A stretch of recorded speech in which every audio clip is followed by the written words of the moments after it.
há toda uma necessidade de alinhamento com o propósito de Deus para que os efeitos sejam de fato reais. No entanto, não existe uma prosperidade que não pressuponha mão na massa. Os paroleiros, vambora! E hoje é dia de parola. Olá, nação paroleira! Seja mais uma vez muito bem-vinda ao canal Os Paroleiros. Hoje, parola de número 222. Paulinho, seria hoje, então, 3 patinhos na lagoa, é isso mesmo? 3 patinhos para celebrar estes 3 patetas, que há 222 semanas. Of the King, the Power, the Best, não sei do que. Jeromel, né, cara? 222 semanas trazendo para você aí um conteúdo bíblico de uma forma profunda, verdade, mas leve, descontraída, divertida, como toda roda de conversa deve ser. Bom, nesta semana estamos aqui mais uma vez no tete a tete, eu aqui, o mestre Oráculo. O Wilsinho segue nas suas atividades ministeriais com o Rema, dando aula lá na igreja em Sorocaba. O nosso menino está intermunicipal agora, né? Está sensacional. Isso graças aos paroleiros, claro. Foi tanto parar as pessoas pararem ele na rua, né, fazendo perguntas. Ou nas rodovias. Ou nas rodovias. Agora, praticamente, ele não pode mais parar em nenhum posto Ipiranga que já perguntam para ele as coisas. Onde é que tem o paroleiro? Ali no posto Ipiranga, né? Bom, vamos dar sequência aqui ao nosso tema, então, sabedoria para os nossos dias. Hoje, parola 222. E nessa semana aqui, que é a semana onde nós comemoramos o Dia do Trabalhador, 1º de maio, que vai acontecer depois de amanhã. Essa palavra vai ser publicada na terça-feira, dia 29 de abril. O texto base para essa semana, para nós falarmos, por que não, sobre trabalho, está lá em Provérbios 10, versículo 4, que vai dizer assim: o que trabalha com a mão remissa empobrece, mas a mão dos diligentes enriquece. Falar de trabalho é sempre um desafio muito legal da gente conversar, Paulinho, porque trabalho e evangelho tem tudo a ver, né? Eu lembro quando Jesus fala um dos seus evangelhos assim: meu pai trabalha até hoje, né? E eu também continuo trabalhando. Trabalhar é algo que foi instituído por Deus desde lá do Gênesis, quando ele criou o homem. Ele já deu 2 tarefas para ele. Uma delas era lavrar e a outra delas era proteger o jardim. Então, o trabalho vem antes de Eva. Olha só que coisa interessante, Paulinho. Antes de Deus dar a Adão a sua companheira, Deus deu trabalho. Então, trabalho e homem são coisas que estão intrinsecamente ligadas, e por que não a gente não associar isso a uma vereda aqui de sabedoria? Porque para a gente lidar hoje com o nosso trabalho, não basta somente a gente ter inteligência, né? E desde a primeira parola a gente ilustrou muito bem a diferença entre informação, sabedoria e inteligência. E eu vejo que hoje, mais do que nunca, todos nós precisamos ter muita sabedoria para lidar com os dilemas do trabalho, com os dilemas do nosso dia a dia, com os desafios no escritório, para aqueles que trabalham no escritório, os seus desafios daqueles que trabalham na rua, numa atividade externa, como representante comercial, como entregador, como, enfim, uma série de outras atividades. Mas a verdade é que não importa onde nós estejamos, durante as nossas atividades de trabalho, é necessário realmente a gente fazer as coisas não só com muito esmero, com muita excelência, mas também com muita sabedoria. Né, Paulinho? Arthur, exatamente.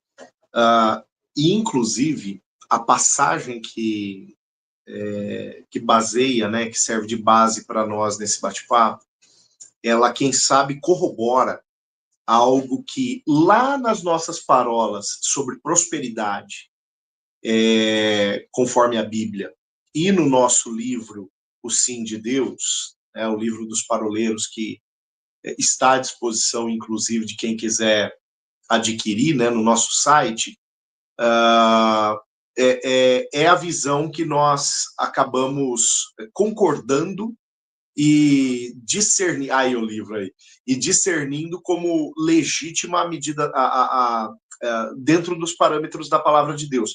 Porque o texto aqui, ele diz, quem trabalha com a mão ociosa fica pobre. Né? Uma coisa que nós sempre afirmamos quando o assunto prosperidade pinga, né? E no livro, lá nas parolas de 2020, 2021, 21, né? 21, né? Lá naquelas parolas sobre prosperidade bíblica, enfim, é que prosperidade não é as coisas caírem no seu colo. Prosperidade é você receber do Senhor a autorização para que aquilo que você faz surta os devidos efeitos. Né? Obviamente, há toda uma necessidade de alinhamento com o propósito de Deus para que os efeitos sejam de fato reais. No entanto, não existe uma prosperidade que não pressuponha mão na massa. Né? Você sabe que hoje uma cultura disseminada e que pega muita gente, né? Por isso tem tantos golpes aí pela internet, por aí afora, uma cultura que pega muita gente é a cultura do dinheiro fácil, né? Como ganhar dinheiro rápido, sem muito esforço, sem empenhar o meu tempo, sem empenhar, né? Sem comprometer o meu lazer, né?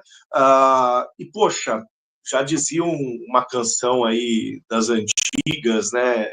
A canção secular, mas das antigas, que dinheiro na mão é vendaval, né? Em alguns momentos o sujeito até consegue uma ascensão dentro da realidade financeira dele, no entanto, o texto bíblico não pode falhar. Daqui a pouco isso vai se tornar em frustração, vai se tornar em pobreza. Por quê? Porque o princípio de conquista é o trabalho. O princípio de conquista é o trabalho. Você fez uma analogia falando acerca do evangelho, e isso é perfeito, isso. É real. O princípio da conquista é o trabalho. Para que eu conquiste almas para Jesus, eu vou trabalhar, né? Vou trabalhar evangelizando, vou trabalhar discipulando, vou trabalhar acompanhando, vou trabalhar confrontando, vou trabalhar corrigindo, vou trabalhar caminhando junto, enfim, tem muito trabalho. E o resultado do trabalho, obrigatoriamente, vai ser a prosperidade, né? Vai ser o sim de Deus para uma dimensão de conquista. Mas você lembrou bem, Arthur, de Gênesis, capítulo 1, quando, antes mesmo de Deus estabelecer a companheira de Adão, Deus estabelece o trabalho para ele. Está lá, né, no capítulo 1 de Gênesis, lá no versículo 28, a palavra fala que Deus abençoou o Adão, e ele disse, né, o Adão e a Eva, e ele disse, sede fecundos, multiplicai-vos, enchei a terra e sujeitai-a. Ó, já está dando aqui tarefas, né? Sujeite a terra. Dominai sobre os peixes do mar, sobre as aves do céu, sobre todo animal que rasteja pela terra. E disse Deus ainda, eis que vos tenho dado todas as ervas que dão semente, que se acham na superfície de toda a terra, todas as árvores em que há fruto, e que dê semente. Isso vos será para mantimento, ou seja, cara, você vai granjear o teu mantimento, né? Você vai correr atrás daquilo que é o teu sustento. Todos os animais da terra, todas as aves do céu, todos os répteis em que há fôlego e toda a erva verde, lhe será para mantimento. E assim se fez. Quer dizer, Deus estabeleceu desde o início um jardim para que o homem, como você bem disse, pudesse guardar e lavrar, né? E esse guardar e lavrar tem desdobramentos, né? Tem muito serviço aí, tem muita coisa a ser feita. Ser zelador do jardim dá trabalho, né? Ser o gerente da obra de Deus dá trabalho. Agora, Deus mesmo está falando, cara, é daí que você vai tirar o teu sustento, é daí que você vai tirar o teu mantimento, né? Existe uma cultura, e agora nós estamos na semana do Dia do Trabalho, né? Existe uma cultura que eu já ouvi falar, inclusive de pessoas que utilizaram o texto bíblico de uma maneira equivocada. Dizer, não, tá vendo? Deus, quando castigou Adão, estabeleceu o trabalho.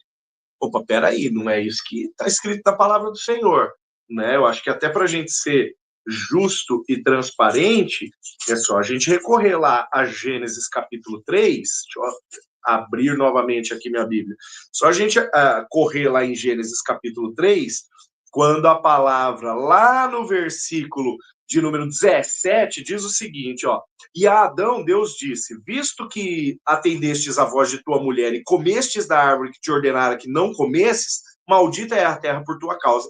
Em fadigas obterás dela o teu sustento durante os dias de vida. Perceba, Deus estabelece o trabalho como meio de sustento. Agora, na maldição que veio após o pecado, Deus diz assim, a fadiga, ela vai acompanhar o trabalho. O trabalho, obrigatoriamente, originalmente, é prazeroso. Por quê? Porque o trabalho era, desde o início, uma parceria do homem para com Deus, e como você bem lembrou, Jesus falou, né? O meu pai trabalha até hoje. Em Isaías existe uma passagem que diz assim, nunca se ouviu falar desde a antiguidade de um Deus que trabalha tanto como o Deus que nós servimos.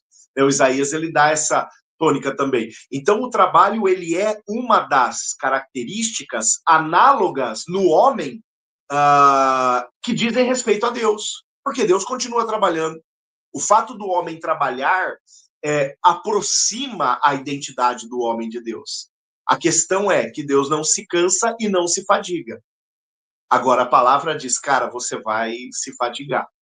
O trabalho ele vai cansar. Por isso que a gente precisa de um dia de descanso, por isso que a gente precisa de férias, né? Por isso que a gente precisa de uma parada de vez em quando. Por isso tem gente que acaba passando dos limites do trabalho, né? Esforçando-se demais e caindo em uma condição de estresse, caindo em uma condição de desgaste, caindo em uma condição de burnout, né? Nós tivemos uma parola aqui com o pastor... Me ajuda aí, Arthur, lá da Renato. comunidade... Não, da Campolim, pastor Renato. Presbiteriano do Campolim. Pastor Renato. Isso, Renato. 199. Nossa, gente, o que foi aquilo? Que parola incrível. Que parola incrível. E que confissão dele no final. Quando ele fala assim, cara, eu cheguei uma hora que eu percebi que eu tinha que parar. Que confissão tremenda do pastor Renato ali, né? Eu precisei parar, eu passei do meu limite, cara. Vez ou outra isso vai acontecer. Agora, por que isso acontece? Tá escrito, né? A palavra diz, cara, teu trabalho, ele vai te fatigar, né? E se a gente não lidar bem com o limite da fadiga, a gente pode chegar a um ponto de um burnout, a gente pode chegar a um ponto de ter que estacionar, a gente pode chegar num ponto de precisar licenciar, enfim, né? Então, há alguns cuidados que são provenientes da realidade do trabalho, mas o trabalho criado da forma que foi criado é uma bênção porque ele aproxima o homem de Deus. Por quê? Porque Deus trabalha até hoje. É uma característica análoga de Deus transmitida ao homem. Logo, o trabalho por si é bênção. O que a gente precisa é manter o trabalho nesta posição, na posição de bênção, né? Eu tenho um amigo pastor, e eu fecho essa minha primeira fala falando disso. Eu tenho um amigo pastor que ele diz assim, e esse pastor ele já passou por um momento de esgotamento, né? E como eu pastoreio ele, em algum determinado momento eu precisei puxar a orelha dele e falar, cara, para. Eu preciso que você pare e eu vou te acompanhar para você parar, né? E hoje esse pastor, ele diz assim, eu sou um privilegiado, porque eu faço o que amo e ganho para isso, né? Opa, então o trabalho alcançou o lugar que tem que alcançar. O lugar de ser uma bênção. E uma bênção que não apenas me planifica, mas que me produz sustento, que produz sustento para minha casa. Aí o trabalho encontrou o seu lugar. Ele encontrou o lugar de bênção. Isso não significa que não vai haver cansaço.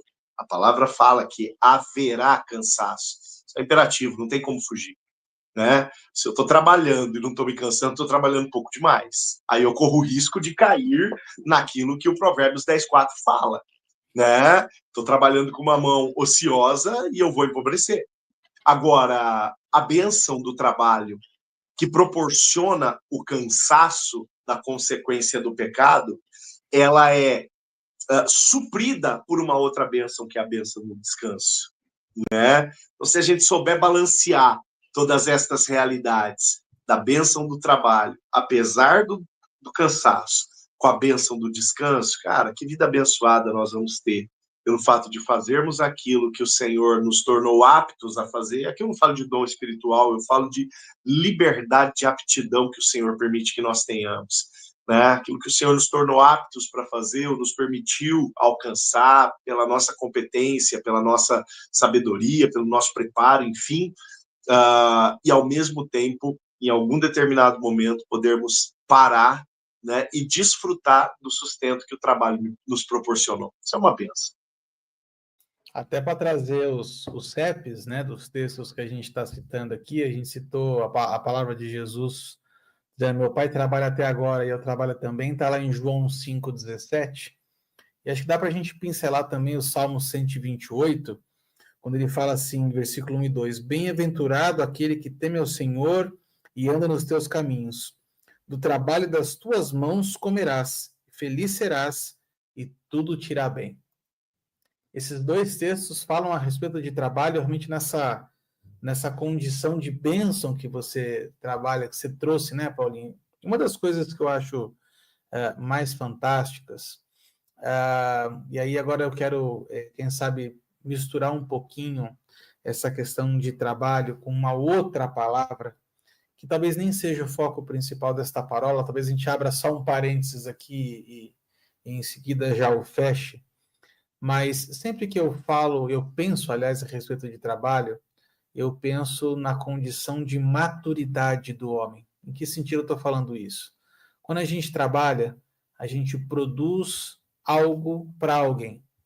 Quando alguém, por exemplo, é um sapateiro, ele fabrica sapato para outras pessoas. Quando ele é um agricultor, ele planta semente para alimentar outras pessoas. Quando alguém é um advogado, ele advoga para poder representar outras pessoas. E eu vejo isso, cara, a gente em algumas parolas já falou a respeito, por exemplo, dos dons do Espírito, nós falamos a respeito dos 5 ministérios, que tudo aquilo que Deus derrama sobre nós, ele necessariamente passa pelo viés do uns aos outros. E Deus nunca vai derramar sobre nós algo que é simplesmente para que nós simplesmente engordamos e a gente fique plenamente satisfeito. Não, é sempre sobre um transbordar, é sempre sobre um apontar na direção do outro. E quando a gente consegue ter a mentalidade de que o nosso trabalho também é um caminho de bênção para outra pessoa, talvez a nossa perspectiva sobre trabalho mude um pouco de figura. Quando a gente cai, talvez, eu vou usar aqui no simplista, né, de achar que a gente trabalha simplesmente para pagar boleto, a gente torna realmente a nossa vida insustentável. A gente começa a tratar o nosso trabalho como algo opressor, como algo realmente que vem para trazer um peso sobre nós. Mas quando nós entendemos que nós, ao trabalharmos, nós estamos produzindo, nós estamos beneficiando outras pessoas, a gente passa a entender que o nosso trabalho sempre passa a ser um canal de bênção para alguém. Sempre passa a ser um canal de bênção por onde quer que a gente passa. Eu vejo, por exemplo, vou dar um exemplo bobo, né? Nós estamos aqui citando o nosso livro.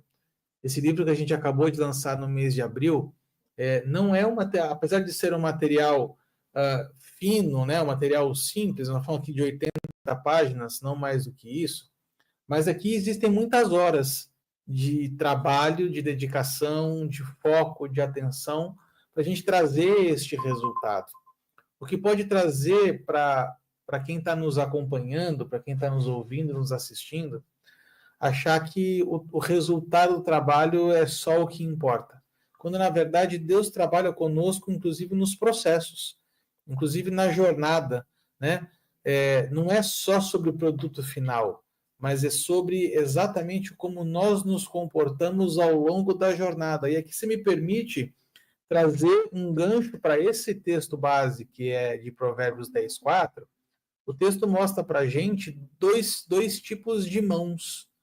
A mão remissa e a mão que ela é disciplinada, né? E aqui o remissa e disciplinada me traz uma conotação. Eu sei que às vezes uma palavra como essa pode trazer muitos significados, mas eu acho que a gente pode ir aqui por um viés de trazer essa palavra como preguiçosa.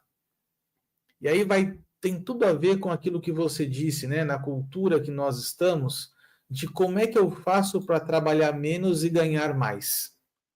E com Ó, isso na minha tradução, na minha tradução tá a mão ociosa e a mão diligente, né? Eu acho que o preguiçosa que você colocou aí, na minha eu acho que está mais próximo do preguiçosa do que o remissa, né? Tá ociosa, ou seja, ó, né? Sossegada.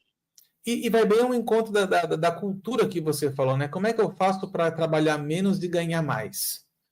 E aí eu vejo que este pensamento não estaria errado, Paulinho, se por trás desse pensamento estivesse assim: como é que eu faço para ganhar mais, para abençoar mais pessoas?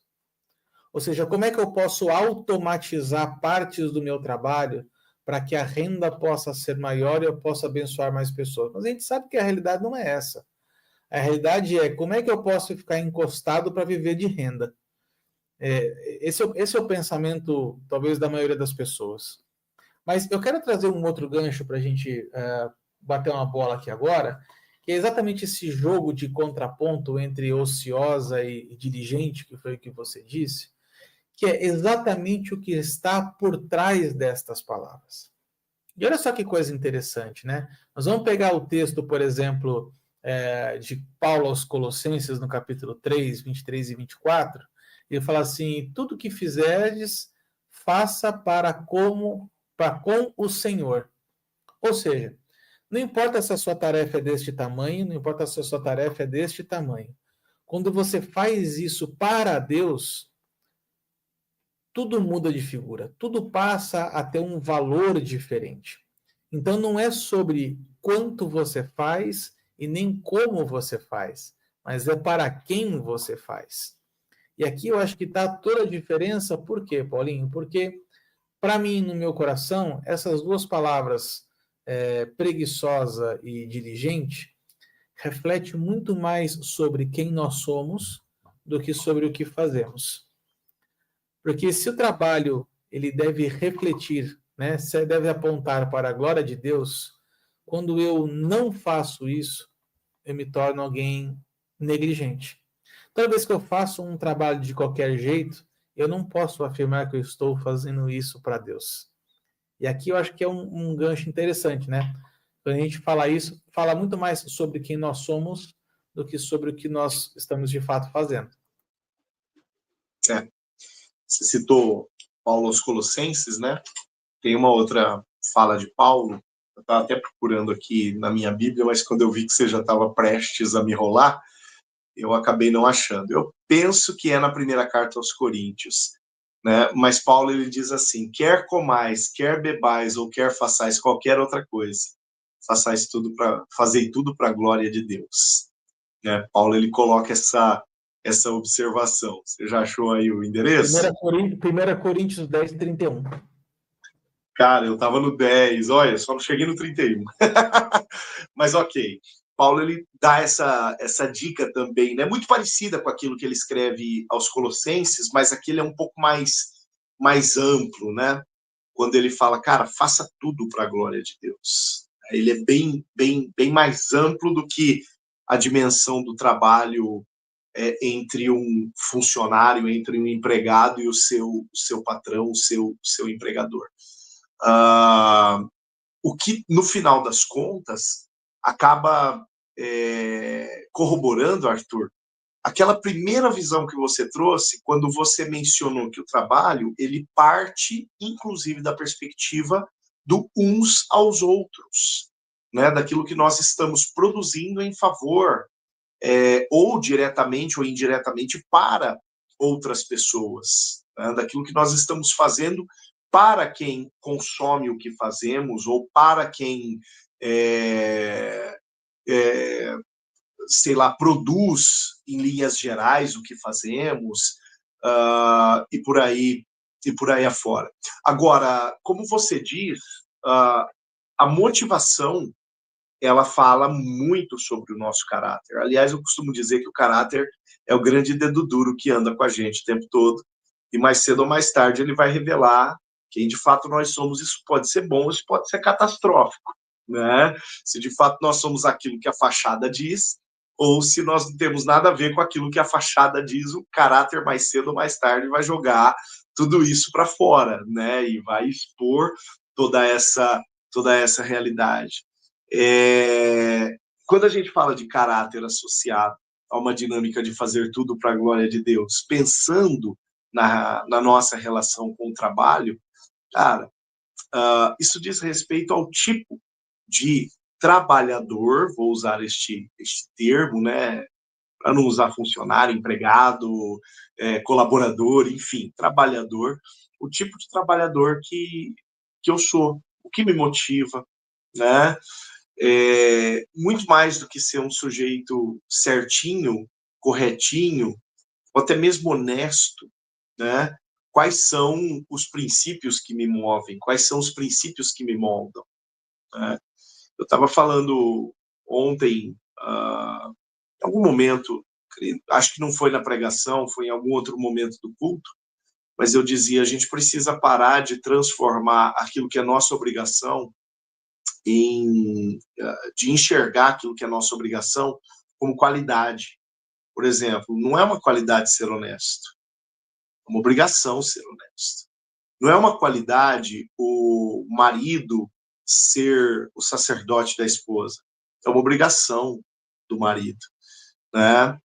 Em referência ao trabalhador, não é uma qualidade o trabalhador fazer as coisas com tal zelo, como se ele estivesse fazendo para o Senhor.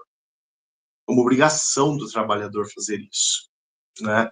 E se nós formos perguntar para a Bíblia, e agora eu falo de Bíblia não dentro de uma perspectiva textual, mas de uma perspectiva teológica, tá? Não necessariamente lançando mão de um texto, mas entendendo a teologia do trabalho a partir da palavra do Senhor. Se nós perguntarmos para a Bíblia o que é um trabalhador bíblico, conforme o padrão bíblico, nós vamos cair naquela informação que eu trouxe um pouco mais cedo. É alguém que carrega uma qualidade análoga à qualidade de Deus. Deus continua trabalhando até hoje, logo, aquele que trabalha e trabalha conforme, movido por princípios, ele carrega esta qualidade, que é uma qualidade divina, a qualidade de trabalhar para produzir. Deus não precisa de sustento, mas ele trabalha como um padrão, né? Ele continua trabalhando como um padrão.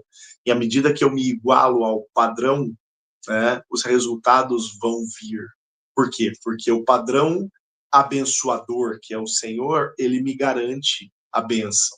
Né? A obediência é o caminho da bênção. O copiar a Deus, o imitar a Deus, o agradar a Deus é o caminho da bênção. Então, à medida que nós percebemos isso, à medida que nós entendemos isso, a gente vive uma dimensão de frutificação naquilo que fazemos, de resultado naquilo que fazemos. Sim. Eu quero fazer uma brincadeira, uma provocação contigo, que é uma brincadeira que eu já escutei desde que eu tenho, sei lá, 15, 16 anos. O Wilsinho não está aqui hoje, aí é você que quer provocar. Mas na verdade é uma provocação que vai levar a gente a uma reflexão um pouco mais profunda, quem sabe? Que é assim, eu lembro quando eu era adolescente e algumas pessoas viravam para o pastor e falavam assim, escuta, além de pastor, você trabalha? Né? Provavelmente deve ser uma frase que você já ouviu algumas vezes, Paulinho, porque isso fica no imaginário das pessoas, né? De que ser pastor, por exemplo, não é um trabalho. E eu acho que dá para a gente fazer agora um bate-bola, quem sabe, trabalhando aqui os aspectos de trabalho versus vocação. Ou seja, existem pessoas que são vocacionadas para um ministério de tempo integral, que é o seu caso, e que tem que encarar isso também como uma forma de trabalho. Eu lembro de uma fala, uma conversa que a gente teve em algum momento, que a gente estava falando sobre leitura da Bíblia, E você comentou comigo que você já tinha lido a Bíblia inteira mais de 40 vezes.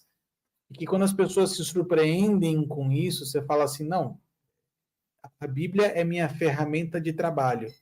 Nada mais natural que eu faça isso de uma forma prazerosa, mas intencional acima de tudo. E aí a gente, conversando aqui na vida de ministério, né? Conversando com um aqui, com um outro ali, eu já escutei algumas vezes assim, nossa, eu queria tanto que Deus me chamasse para o ministério para não ter mais que trabalhar, né? Como se a vocação não fosse também um trabalho. Mas, além disso, existem pessoas que são, eu vou usar um termo, não sei nem se é o correto, mas que são bivocacionadas. Ou seja, elas são chamadas para o seu ministério de mestre, pastoral, evangelístico, profético, enfim, mas que também seguem com o seu trabalho, entre aspas, secular. Aqui nós temos uma dupla jornada, mas ao mesmo tempo que é uma dupla jornada, são trabalhos que se entrelaçam, porque você não é só pastor no domingo, a hora que você está aí. Né? Alguns não são evangelistas somente no final de semana, quando estão na praça. Não, tem pessoas que são evangelistas das 8 às 18 quando estão no escritório. Tem pastores que são pastores quando estão trabalhando no escritório das 8 às 18, e a gente sabe que isso é um fato. Você que tem essa visão um pouco mais expandida do assunto do que eu, certamente, como é que você consegue distinguir, Paulinho, essa divisão entre trabalho, vocação e ministério pastoral? Cara, eu acho que para mim a coisa acaba se misturando muito, né? Porque quando eu brinco que a Bíblia é meu objeto de trabalho, eu preciso conhecer muito bem, né? É o meu instrumento do dia a dia. Eu preciso conhecer muito bem. Então eu estou dizendo que eu preciso ter um compromisso com este instrumento que é a palavra, ao ponto de conhecê-la muito bem, né? Então, pressupõe-se que, em algum determinado momento, a minha leitura bíblica é uma leitura que não diz apenas respeito a mim, né? Uma coisa que eu preciso zelar, né? Só abrindo um parêntese aqui, eu sei que existem pastores, futuros pastores, líderes, tem alunos meus da faculdade de teologia que estão se preparando para ser pastores, que assistem ou que ouvem os paroleiros. Deixa eu fazer um parêntese aqui importante. Nós, pastores, nós, líderes, corremos o risco de, na dinâmica do dia a dia, abrir a nossa Bíblia só na hora que nós precisamos preparar a janta para alguém, preparar o alimento para alguém, para outro. E corremos o risco de ser displicentes com a nossa própria alimentação. Né? Uma frase do... Ai, cara, agora eu não sei quem que é o dono dessa frase. Eu já vi o Ibiúber falar, já vi o Hernandes Dias Lopes falar, já vi o Douglas Gonçalves falar, o Josué Gonçalves falar, na enfim. dúvida é Mas é uma frase... Uma frase do sim. Exato. Mas alguém diz, e esses caras reproduzem, eu gosto dessa frase, que é a seguinte: quem não se assenta para aprender, não deve se levantar para ensinar. Né? Então, pastor, líder, existe um momento no qual você vai abrir a tua Bíblia por tua causa. Fique livre de canetas, de cadernos, de tablets, de celulares. Fique livre do risco de você estar se alimentando e daqui a pouco estar tirando do seu prato para colocar no prato do outro. Fique livre desse risco. Na hora do seu alimento, coma, se farte, sabe? Se alimente. E depois você prepara a marmita do outro. Em outro momento. Tem que ter um momento específico da sua alimentação. e tem que ter um momento específico de preparar o alimento para o outro. E ainda assim a gente acaba sendo beneficiado, porque quando nós estamos preparando o alimento do outro, nós às vezes acabamos experimentando, né? Não é assim que o cozinheiro faz? Está lá cozinhando, aí ele vai dando uma colheradinha para saber se a coisa está boa. Ele está preparando para o outro, mas ele está dando uma colheradinha. Essa é a vantagem que, no final das contas, muitas vezes nós, como líderes, acabamos vivenciando, né? Mas só fechando, né? Fechando esse parênteses e voltando lá à provocação que você me fez, Arthur. O trabalhar dentro de uma perspectiva vocacional ministerial, né? Ele pressupõe fazer aquilo que o ministério, aquilo que é uma prerrogativa do ministério, né? E isso sim, isso dá trabalho, isso cansa, né? Isso desgasta, isso ocupa horários de agenda, né? Eu passei uns dias com dengue há 2 semanas atrás, cara, eu estou botando minha agenda em ordem até hoje, coisas que eu tinha que ter feito há 20 dias, eu estou agendando para essa semana e para a próxima, né? O feriado agora vai ser um feriado intenso, no dia do trabalho eu vou estar trabalhando, né? Por conta de demandas que ficaram para trás. Então, de fato, a perspectiva ministerial ela é trabalhosa. E eu já ouvi, às vezes em tom de brincadeira, né? Mas já ouvi essa frase. Então, além de pastor, você trabalha, né? Aqui em casa, o Gabriel, a Alice, a Flávia, eles brincam que eu sou como o Julius, do lado Todo Mundo Odeia o Chris. O Julius que tinha 3 empregos, 2 empregos, né? Eu não sou um cara eu não posso me classificar como um cara bivocacionado, né? Todo mundo sabe, desde 2009 eu leciono. Desde 2019, na perspectiva acadêmica, né? É algo um pouco mais exigente quando você parte para uma perspectiva acadêmica, para dar aula em faculdade, é algo um pouco mais exigente do que, por exemplo, um seminário. Não digo que um seminário você não vai dar ótimas aulas, pelo contrário, tem que fazer isso, né? Mas uma perspectiva acadêmica existe um regramento um pouco mais exigente, tá? Mas ainda assim eu não me julgo alguém bivocacionado, porque hoje, se eu parar de dar aula, como aconteceu no ano de 2023, eu decidi que eu ia passar um tempo sabático. E do segundo semestre de 2023 até o começo do segundo semestre de 2023 até o começo do segundo semestre de 2024, eu decidi que eu não ia mais dar aula, né? E parei, fiquei fora, né? Por quê? Porque não é a minha vocação. Eu sei que é uma coisa que eu gosto de fazer.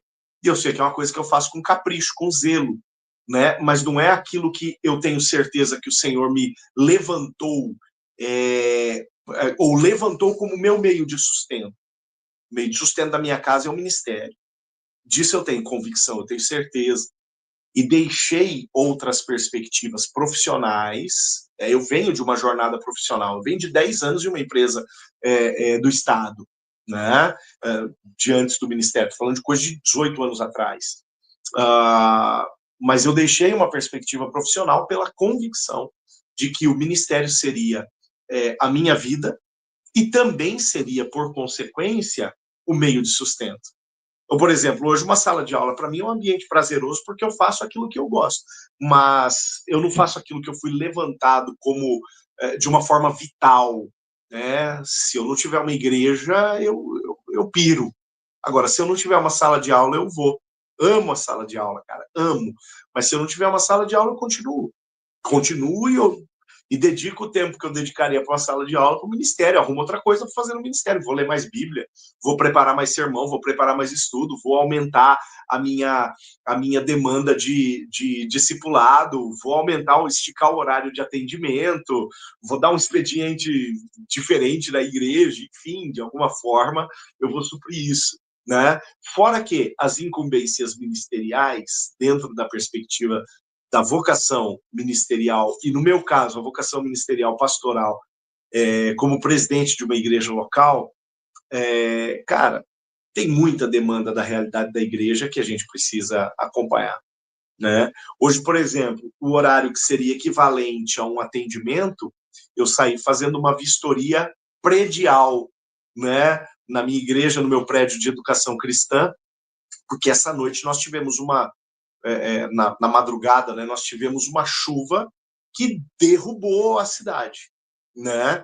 E eu saí fazendo uma vistoria em alguns lugares que eu sabia que eram críticos, né? Eu estou falando de uma igreja antiga, estou falando de uma construção da década de 60, né? Então eu saí fazendo uma vistoria no horário que seria referente a um atendimento, né? Poderia não ter feito isso? Poderia, mas eu estava lá na igreja, eu tinha alguma coisa para fazer, eu também zelo por aquele patrimônio, eu também cuido daquilo, né? E aquilo que eu identifiquei de risco ou de crítico, passei para quem de direito, né? Poderia ter terceirizado isso? Poderia, mas estava no meu colo aquela hora esse assunto, né? Então, cara, as questões elas acabam se misturando muito, né? Agora, tudo aquilo que alguém vocacionado faz pela paixão a vocação, faz pela paixão ao ministério, faz pela paixão a obra, faz pela paixão até mesmo ao patrimônio que diz respeito àquela obra, porque aquilo ali é fruto de dízimo, é fruto de oferta, né? Ok, então está fazendo por paixão. Cara, então esse trabalho, né, por mais que às vezes ele vai ser indigesto, ele vai ser cansativo, por mais que às vezes você vai fazer algo que você, teoricamente, não é a pessoa mais indicada ou mais expert para fazer, né, no final das contas, você está fazendo algo que é voltado a atender a perspectiva vocacional.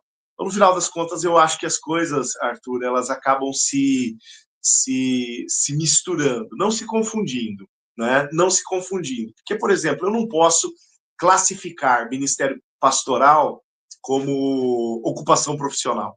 Não posso, né? Mas eu concordo que ser pastor demanda muito trabalho, né? Demanda muito trabalho. Então, as coisas acabam se misturando, não se confundindo, porque elas estão muito bem localizadas, né? Mas acabam se misturando um pouquinho. Eu acho interessante isso, porque assim, a brincadeira do além de pastor você trabalha é algo que eu escuto há, sei lá, 30 anos ou mais, né? É algo que está sempre pipocando, né? E aí eu sempre tive na dúvida se quando você, por exemplo, quando você preenche um formulário e pergunta a tua profissão, você coloca o quê? Teólogo ou pastor?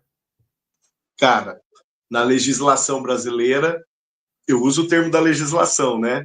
E a legislação brasileira diz ministro religioso. Então eu vou por esse caminho. Pronto, é isso aí. Mas eu queria mais abrir esse parênteses, porque essa questão da vocação do trabalho e a forma com que essas coisas se misturam é algo que eu já escutei algumas pessoas conversando comigo ou perguntando sobre, e muitas vezes foi a dinâmica até das minhas próprias dúvidas, né? Alguém que espera em Deus um momento de ser chamado para um tempo integral e, ao mesmo tempo, o coração começa a se distanciar do trabalho. O que é isso? Senhor, as minhas orações já foram muitas vezes assim. Senhor, me tira do trabalho porque eu não quero viver só para a obra. E aí, muitas vezes, eu já me deparei com pessoas dizendo a seguinte coisa para mim: e se de repente o chamado de Deus para você é lá no seu trabalho? Né? Quem sabe Deus não está levantando você como pastor lá no seu trabalho? Quem sabe Deus não está levantando um rebanho de pessoas que precisam ser alcançadas e que você precisa ensinar o evangelho lá no seu trabalho? Então, isso é uma coisa que muitas vezes acaba ocupando o coração de muita gente, assim como ocupou o meu também por muitas vezes, e por isso que eu trouxe esse assunto à baila. Mas acho que a gente pode ir por um viés aqui já para o finalzinho da nosso bate-papo aqui, Paulinho. Falamos já a respeito do trabalho. Só me deixa colocar um ponto aqui, porque eu acho que aqui a gente chega numa questão extremamente interessante. Quando o ministério ele vai muito além da igreja, quando a gente entende que o ministério vai muito além da igreja, né? Quando Paulo escreve a sua carta a Tito, Logo nos primeiros versículos, Paulo diz assim para Tito: Tito, por esta causa eu te deixei em Creta, para que coloques em boa ordem as coisas que ainda restam e estabeleças presbíteros por todas as cidades. Né? Paulo, ele não cita a igreja em Creta, ele fala em Creta. Ele refere-se a Tito como o pastor, não de uma igreja, embora a gente soubesse que Tito tinha uma comunidade que estava sob seus cuidados, lá na cidade de Creta. Mas Paulo, quando fala de onde ele deixou Tito, ele refere-se à cidade, sabe? Parece sutil, mas eu gosto de entender isso como um ministério muito maior do que a igreja. O ministério de um líder, o ministério de um pastor, ele é um ministério para uma cidade. Né? Não é sobre, como alguns alegam, né, o ministério sobre uma cidade, como se eu estivesse pairando em uma posição de autoridade absoluta, né? E aquilo que eu decido é o que acontece, porque eu tenho o poder de abrir o céu ou fechar o céu sobre uma cidade. Não é essa ideia, não. Mas o ser enviado para, dentro de uma dimensão de serviço, né? E nessa perspectiva, Arthur, quando a gente chega no ministério de uma igreja local, né, vou colocar a partir do prisma do ministério pastoral, quando a gente chega no ministério de uma igreja local, nós temos algumas escolhas, né? E a escolha, quem sabe, a escolha mais frequente, ou a escolha mais, deixa eu mudar o termo, a escolha mais contundente, mais incômoda para um pastor é: como eu vou fazer essa igreja crescer? De que maneira eu vou tornar essa igreja tão orgânica que ela alcance quem ainda não é igreja? Sabe? Que ela seja um ambiente que proporciona conversões, que ela saia das quatro paredes e avance de uma forma relevante nesta cidade. De que maneira eu vou fazer? De que maneira eu vou fazer isso? Né? E obrigatoriamente esse líder ele vai se ver calculando meios para alcançar lugares e pessoas que estão além do seu meio de convívio. Né? Aí o que acontece? Não de maneira incomum, nós vemos pastores que buscam produzir reprodução no rebanho, reprodução nas ovelhas. Nós vemos esses pastores se dispondo a pregar em lugares, em comércios. Nós vemos esses pastores se dispondo a pregar em casas. Nós vemos esses pastores se dispondo a pregar em batalhão de polícia. Né? Nós vemos esses pastores se dispondo a pregar em eventos públicos, em eventos particulares de empresas, ou seja, o que for, justamente porque lá ele alcança públicos que não estão dentro das quatro paredes no culto de domingo. E que podem proporcionar pessoas que vão, de alguma forma, chegar lá no domingo dizendo assim: eu ouvi, eu criei e eu vim aqui para ser parte disso. Né? Eu digo tudo isso porque em um determinado momento eu passei por essa necessidade de escolha. Né? Quando a gente chega na igreja local, experiência de primeiro pastoreio, cara, a gente não sabe muita coisa. Né? A gente sabe a teoria, mas nós vamos aprender a fazer algumas coisas à medida que nós vamos vivenciando algumas realidades. Né? E eu me lembro lá em Dourados, eu pedindo a Deus uma porta: Deus, eu preciso arrumar meios de relacionamento nessa cidade, né, para que eu avance além da igreja. Eu só me relaciono com quem é da igreja que eu pastoreio. Né? Isso, quem sabe, 3, 4 meses que eu estava lá, eu estava nessa crise, dizendo assim: como é que eu vou mostrar para a minha igreja como gerar mais gente? Eu preciso arrumar meios de relacionamento. E alguém veio falar para mim: pastor, eu sou gerente de uma loja de calçados muito grande aqui do centro da cidade. E vai ter um aniversariantes do mês, alguma coisa assim, lá na loja, aniversariantes do semestre, nos vendedores. senhor não vai lá fazer uma oração? Falei, bingo. Falei, vou. E quando eu terminei fiz uma devocionalzinha, fiz uma oração, quando eu terminei aquele momento, eu já procurei, assim, quem era o dono, né? Ah, tá aqui, ó, deixa eu te apresentar o dono da loja. Eu já fui no dono da loja e falei, cara, quantas vezes você quiser, eu estou disposto a vir aqui. O cara brilhou o olho e falou, é mesmo? Eu falei, é mesmo. Ele falou, uma vez por semana? Eu falei, fechado. Aí eu descobri um nicho, né? Aí dessa loja eu parti para uma segunda, dessa segunda eu parti para a terceira, né? E daqui a pouco eu estava passando Correio, agência do Correio, né? E outros lugares que portas foram se abrindo e criando esses networks, né? Hoje, por exemplo, comércios, batalhão de polícia militar, batalhão do corpo de bombeiros, polícia civil, corregedoria da polícia civil, são lugares que eu tenho agenda semanal para pregar o evangelho, né? Então, assim, se por um lado a vida ministerial ela nos leva para uma realidade interior à igreja, invariavelmente, em algum momento a gente vai falar assim, eu preciso sair daqui. Eu preciso sair daqui. Porque aqui é muito bom e a gente corre o risco de ficar no bom e perder o melhor, que é fazer a obra lá fora. E quem sabe até mesmo treinar outros, ensinar outros para fazer aquilo que a gente está fazendo lá fora, né? Então, assim, cara, lugares para a gente exercer ministério, eu acho que a questão não é o lugar. A questão é como nós estamos onde nós estamos. Sabe? Como está o nosso coração onde nós estamos.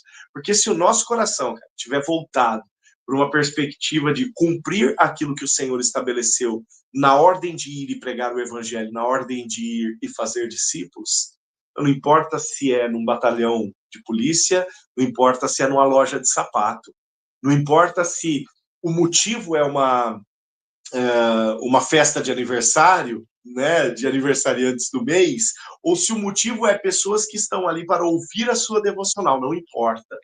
Importa que, se a sua condição, se o seu coração ali for um coração de ministro, e todo crente tem que ser, então ali você vai ser um ministro. E o que o ministro faz? Ele flui ministério sobre a vida do outro. Amém. E tudo isso dá muito trabalho. Gente, eu acho que aqui nós temos um bate-papo bem bacana. Eu queria fechar aqui essa parola, quem sabe com uma reflexão para todos nós agora, porque eu entendo que, de alguma forma, Deus está nos levando nesta parola para a gente, quem sabe, refletir sobre quais áreas na nossa vida a gente tem sido negligente. Quais áreas na nossa vida talvez a gente tenha sido preguiçoso até. E áreas da nossa vida que precisam da nossa atenção, da nossa intencionalidade, porque, de fato, eu creio que o que essa palavra de Provérbios está nos ensinando é que o caminho para a prosperidade passa pela diligência, que é um esforço persistente e, acima de tudo, comprometido. Assim como a formiga trabalha no verão para garantir o seu alimento no inverno, a gente é chamado para trabalhar com sabedoria, sem precisar necessariamente de ter uma supervisão constante, mas entendendo que a recompensa ela sempre vem de Deus. Diligência não é a gente fazer muito, mas é fazer com excelência e fazer com propósito. Deus tem chamado cada um de nós para nós trabalharmos com, acima de tudo, sabedoria, sabendo que tudo aquilo que Ele coloca nas nossas mãos, se nós trabalharmos com diligência sobre isso, será derramada prosperidade sobre cada um de nós.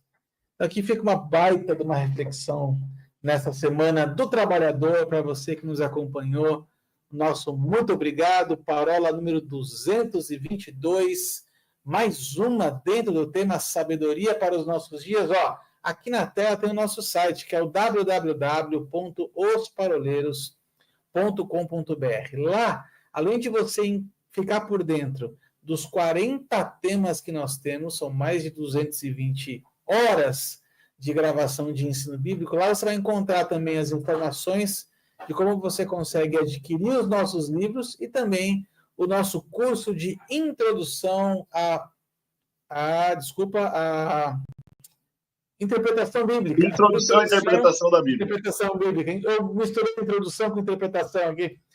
Então, lá, esse curso que ele foi desenvolvido pelo nosso oráculo, material maravilhoso que está esperando por você. E, ó, semana que vem a gente está de volta, se Deus quiser. Fiquem com Deus e até a próxima. Tchau, tchau.